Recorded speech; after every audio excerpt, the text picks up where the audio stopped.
না, অপরিবর্তিত আছে এটা তো বলার কোনো ইয়ে নাই আসলে, বলার কোনো কারণে আপনি এটা আরো অনেক ভালোভাবে জানবেন যদি আপনি কোরআন সংকলনের ইতিহাসটা একটু পড়েন। আসিফ ভাইয়ের ইসে জি, দেওয়া জি, আছে, জি। আসিফ ভাইয়ের জি, এটা জি, জি। ওয়েবসাইটে দেওয়া আছে। এই আর্টিকেলটা একটু পড়ে পড়ে নিলে আপনি এটা সংরক্ষিত কি সংরক্ষিত না এই বিষয়টা আর কি ভালোভাবে জানতে পারবেন।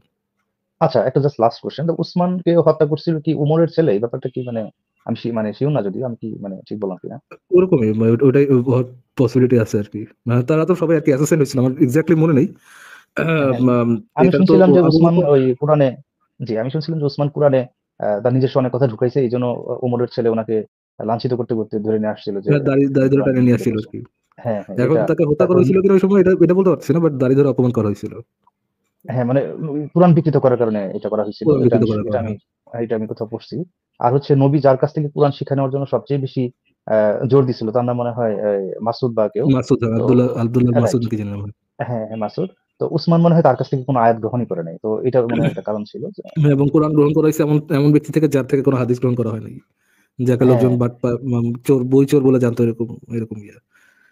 জি। আবার হ্যাঁ, কিছু আয়াত এরকম মনে হয় ছাগলও খাইয়ে ফেলছিল। দুই এটা আয়াত মনে হয় ছাগলে একটা খেয়ে ব্যাপার। ফেলাইছে, এবং ওই যে যে আয়াত দুটো ছাগলে খেয়ে ফেলাইছে সেগুলাকে তারা কনভিনিয়েন্টলি বলে যে এই দুইটা কি মানসুক আয়াত। হ্যাঁ, হ্যাঁ। যেহেতু ছাগলে খেয়ে ফেলেছে সেহেতু ওই আয়াতগুলো আল্লাহ মানসুক করে আল্লাহর ফেলেছে। ছাগল কিভাবে যেহেতু খায় সেটাও যে একটা দুঃসাহস। হ্যাঁ, ছাগলে খেয়েছে সুতরাং এটা মানসুক। তারপরে যেহেতু যে ওই ইয়াগুলা আপনার যে সাহাবিগুলা যুদ্ধ করতে যে মারা গেছে, যারা কোরআন কোরআন মুখস্থ করতেন, পরে ওই আয়াতগুলা হারায় গেছে, কেউ তার মনে নাই, মুখস্থ নাই। ওই আয়াতগুলা যে হারায় গেল, ভুলে গেল সবাই, ওই ভুলে যাওয়া আয়াতগুলো কনভিনিয়েন্টলি মানসুক আয়াত, ঠিক আছে, এটা আল্লাহ ভুলে দিচ্ছে। তো তো এই আচ্ছা, ধরনের আল্লাহ কি তাহলে ওই যুক্তির যে ছাগল দিয়ে কি মানে ছাগলের উপর কি ওহী আসছিল কিনা যে আয়াত দুটো খেয়ে ফেলো, এই দুটো মানসুখ, এরকম কিনা আবার? হইতেও পারে। উম, তারা এক্স্যাক্টলি এটার জন্য বলে না যে ছাগল, যেহেতু ছাগল খাইছে সেহেতু এটা মানসুক।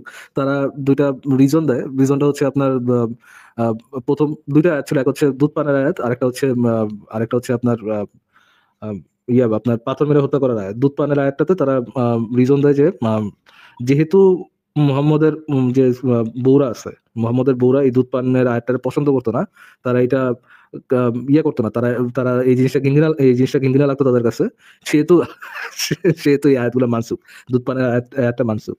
বাট কোরআন অনুযায়ী আল্লাহ কি বলছেন যে আপনি আল্লাহ যখন কোন একটা আয়াত ভুলায় দেয়, মানসুক হওয়ার শর্ত হচ্ছে আল্লাহ যখন কোন একটা আয়াতকে ভুলায় দেয় ওই আয়াতকে বেটার কোন আয়াত দ্বারা রিপ্লেস করে, তাই না? আপনি তো এই আয়াতটা পড়েছেন হয়তো হুম, বা হুম, কোরআনে। হুম, হুম, হুম, তো হুম, হুম, বাট ওই দুধ পানের আয়াতটা কেন মানসুক? দুধ পানের আয়াতটা এই জন্য মানসুক যে আল্লাহ এর থেকে বেটার কোন আয়াত দিচ্ছে এই জন্য মানসুক? না, না, না, না। মোহাম্মদের বউরা এই দুধ পানের বিষয়টারে জঘন্যভাবে দেখতো, এবং অবশ্যই এটা স্বাভাবিক, যে কেউ, যে কোনো ভদ্র মহিলা যে কোনো মহিলা, ভদ্র মহিলা তো দূরে থাকে, যে কোনো মহিলা এটাতে ডিসগাস্টেড ফিল করবে। তো যেহেতু মোহাম্মদের বউরা এটাতে ডিসগাস্টেড ফিল করতো এই জন্য এটা মানসুক, কনভিনিয়েন্টলি মানসুক। আর হচ্ছে আপনার ইয়েটা কেন মানসুক হচ্ছে আপনার এই পাথর মেরে হত্যা করা কেন মানসুক? পাথর মেরে হত্যা করা মানসুক এই জন্য, কেননা এটা মোহাম্মদ কোরআনে লিপিবদ্ধ করতে মানা করছিল, এই জন্য বলে এটা মানসুক। বাট আয়েশা তো অ্যাকর্ডিং টু আয়েশা এটা তো আর কি কোরআনের আয়াতই ছিল। আয়েশা তো বলে গেছে যে কোরআনের দুইটা আয়াত আমার নিচে ছিল, আমার আম, খাটের নিচে ছিল, ওই দুটা ছাগল খেয়ে ফেলাইছে। বাট আয়েশা থেকে হয়তো বা তারা কোরআন বেটার বুঝে যে যে ওটা কোরআনের অংশ না, এই জন্য ওটাকে মানসুক বলে। আচ্ছা, আসিফ ও ভাই আপনার আচ্ছা। জি। ফারাজ ভাই, এই জিনিসটা তো আমি বুঝলাম না যে আল্লাহ একটা আয়াত পাঠাইলো রজমের বিধান, সেটা নাকি আবার লিখতে নিষেধ করে দিচ্ছে। যে তুই আল্লাহ পাঠাইছে আয়াত কিন্তু এটা কোরআনে লেখানো যাবে না। এটা কেমন কথা ভাই ফারাজ ভাই? ওয়েল তারা বলছে ভাই যে আম, ওহি তো আম, ওহি তো সবগুলো কোরআনে লেখাইতো না, ওহি যেগুলো হাদিসের অংশ এটা হাদিসে রাখাইতো, যেটা কোরআন অংশ সেটা কোরআনে কোরআনে লিখতো আর কি। তো এই জন্য এটা আর কি কোরআনের পোর্শন এই জিনিসটা বলে, কিন্তু আমার জানার মতে তো আয়েশা নিজেই বলতেছে এটা কোরআনের অংশ। এটা তো কোরআনের আয়াত হিসেবেই তো নাজিল হইছে। সেটা তো হাদিস না যে মুহাম্মদ বলতেছে যে তোমরা আ র যারা জিনা করে তাদেরকে রজমের শাস্তি দাও। এটা মুহাম্মদ বলতেছে। এটা তো না। এটা তো কোরআনের আয়াত তো ও এটা। আচ্ছা, আচ্ছা, আচ্ছা, এটা তো আচ্ছা, আচ্ছা, আচ্ছা, এক্সাক্টলি আচ্ছা। কোরআনের আয়াত। তাহলে কিন্তু কোরআনের ভাই আয়াত আমি তো প্রিন্সেসের ওয়েবসাইটে এটাই দেখলাম, প্রিন্সেসের ওয়েবসাইটে তো এরকম ভাবে লেখা যে এইটাকে মোহাম্মদ যখন নাজিল করা হয়েছে তখনই মোহাম্মদ বলছে এটা কোরআনের আয়াত হিসেবে না লিখতে। বুঝতে পারছেন? এরকমই তো আর কি দেখলাম তার রেফারেন্স দেওয়া আর কি। কোরআনের আয়াত নাজিল হইলেও কিন্তু কোরআনের আয়াত হিসেবে লেখা যাবে না। এটা কেমন মানে মানে জিনিসটা কি বুঝলাম না তো। মানে ওইটাকে আল্লাহর উপর হাত ঘুরাইলো উনি, বা আচ্ছা, এখন একটা আল্লাহ জিনিস, সে বেশি বুঝলো?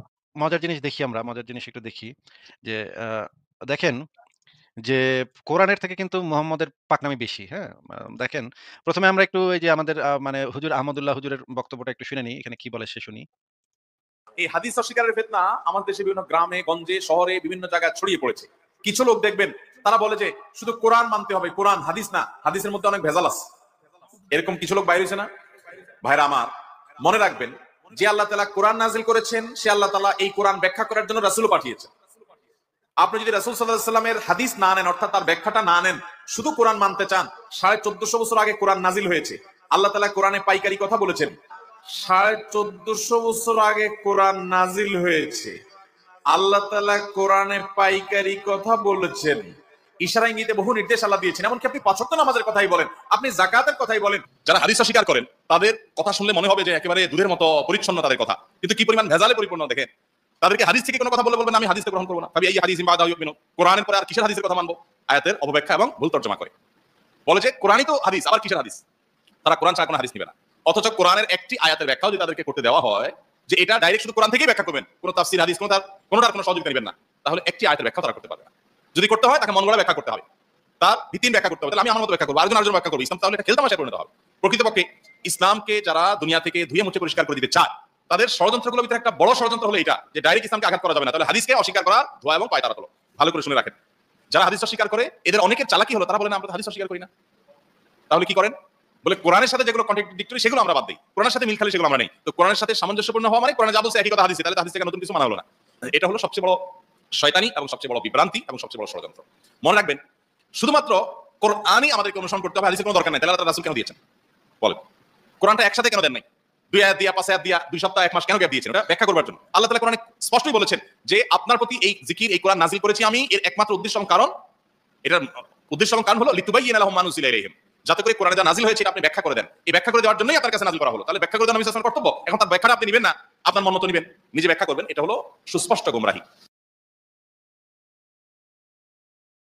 এখন আমরা দেখি একটা তাফসীর গ্রন্থ আছে আহকামুল কোরআন, সেখানের ১ম খণ্ড পৃষ্ঠা নাম্বার ১৩৪, সেখানে কি লেখা আছে সেটা আমরা একটু পড়ি। আ এখানে দেখেন লেখা যে আর তা সুন্নাত দ্বারা হতে পারে, যেমন হতে পারে কুরআন দ্বারা। তাদের কেউ বলেননি যে পাঠের কথাই বোঝানো হয়েছে। কাজেই উপরোদ্ধৃত আয়াত থেকেই প্রমাণিত হয় যে সুন্নাত দ্বারা কোরআনের আয়াত মানসুখ হওয়া, অর্থাৎ কোরআনের বিপরীত কথা হাদিস দ্বারা প্রমাণিত হলে হাদিসকে অগ্রাধিকার দেয়া জায়েজ। এ কথা অধিক সুস্পষ্ট ও প্রকাশমান তা জায়েজ না হওয়ার কথায় তুলনীয়। উপরন্তু এ কথার নিগুড় অর্থ হলো পাঠ মানসুখ হওয়া। ফারাজ ভাই, আপনি কি এই লাইনটা দেখতে পাইছেন যে হাদিস দ্বারা কোরআনের আয়াতকে মানসুখ করে দেয়াটা জায়েজ? ফারাজ ভাই, আপনি মিউট করে রাখছেন। আচ্ছা, আপনি আচ্ছা, জি, জি ভাই, দেখা যাচ্ছে, দেখা যাচ্ছে ভাই। ফারাজ ভাই, এই কথাটা কিন্তু আমি অনেকদিন ধরে বলছি যে হাদিস হচ্ছে কোরআনের উপরে। এই কথাটা আমি বহুদিন ধরে বলতেছি না ফারাজ ভাই? জি ভাই, বলে আসছেন, আপনি অনেকদিন ধরে বলে আসছেন। এখানে এটা স্পষ্ট তো এটা তো আমি তো দেখলাম মাত্র যে হাদিস থেকে এখন আসলে কোরআনের উপরে হাদিসদেরকে কোরআন মানসুখ করে দেওয়া যায়। এবং মানে আরো মজার ব্যাপার হচ্ছে সাহাবীরা আইসা কিন্তু এই যে খিলাফত আমলে কিন্তু ওই যে ইয়াটা আছে সম্পত্তি ভাগের যে বিধানটা, সেটা কিন্তু সাহাবী দ্বারাও আবার কোরআনের আয়াত ভায়োলেট হইছে। হ্যাঁ? তার মানে সাহাবী, শুধু মোহাম্মদ না, সাহাবী যাদের কাছে ওহী আসতো না, তারাও কোরআনের আয়াতকে আর কি ইয়ে করতে পারতো, আল্লাহর উপর মাতবরি করতে পারতো, এবং ওইটাই জায়েজ হইতো আর কি। মানে চিন্তা করছেন ভাই, মজাটা চিন্তা করছেন। মানে কি পরিমাণ মজা, মানে কি পরিমাণ ফান ইসলামের ভিতরে আছে। এটা কি আচ্ছা, এই জায়গায় আরো অনেক কথা বলা আছে। ওইগুলা দরকার নাই। কিন্তু এই কথাটা এখানে গুরুত্বপূর্ণ যে সুন্নাত দ্বারা কোরআনের আয়াত মানসুখ হওয়া জায়েজ। অর্থাৎ কোরআনের বিপরীত কথা হাদিস দ্বারা প্রমাণিত হলে হাদিসকে অগ্রাধিকার দেয়া জায়েজ। এই কথাটা আমি দেখাইলাম। এখন আপনারা বুঝে নেন যে এখানে আ কি বোঝানো হইলো সেটা আপনারা বুঝে নেন। ফারাজ ভাই, উনার সাথে কথা কি শেষ হইছে? জি, জি। আসিফ ভাই, ফারাজ ভাই, ধন্যবাদ। আমার আজকে এগুলো জানার ছিল আসলে। একটু একটু একটু একটু দাঁড়াবেন, আমি জাস্ট একটা জিনিস দেখা যাচ্ছিলাম আসিফ ভাই, আপনাকে একটা জিনিস দেখা যাচ্ছিলাম। প্রিন্সেসের ওয়েবসাইট থেকে যেটা দেখছিলাম ওইটা একটু দেখাই আপনাকে। মোস্ট প্রবাবলি এটা প্রিন্সেসেরই লেখা। আম,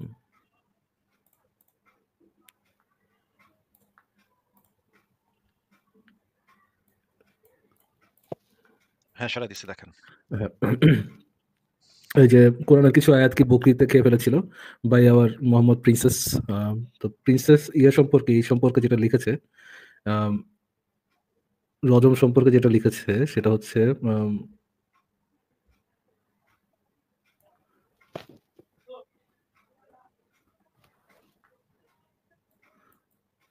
এখানে একটা দৃশ্য আছে ভাই, যে কতে যখন কোন বিবাহিত পুরুষ মহিলা ব্যভিচার করে তাদেরকে রজম করো।